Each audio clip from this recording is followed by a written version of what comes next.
Have you ever wondered what happens when two galaxies collide?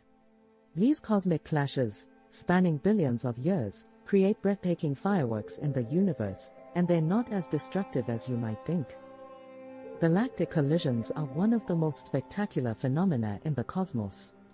But instead of annihilation, these collisions often give birth to beauty, new stars, unique galaxies, and even planetary systems. Let's unravel this cosmic choreography. When galaxies collide, their stars rarely crash into each other.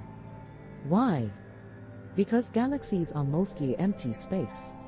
Instead, their gravitational forces cause gas and dust to swirl together, igniting bursts of star formation, what astronomers call starburst galaxies. Take the Antennae Galaxies, for example, a dazzling display of intertwined cosmic structures. And did you know?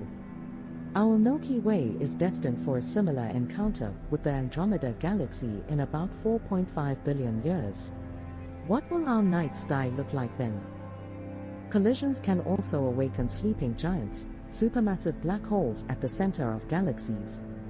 These titanic forces reshape galaxies, turning spirals into ellipticals, while creating powerful jets and X-ray emissions detectable from Earth. Galactic collisions don't just reshape galaxies, they shape the universe itself. They fuel our understanding of dark matter, the life cycle of stars, and the evolution of galaxies over billions of years. As we look up at the stars, remember this: the universe is a dance of creation and transformation, where even the most violent events lead to incredible beauty. So, the next time you stargaze, think about the galaxies out there, colliding, creating, and shaping the cosmos we call home. Subscribe for more cosmic wonders. What's your favorite galactic mystery? Share in the comments below.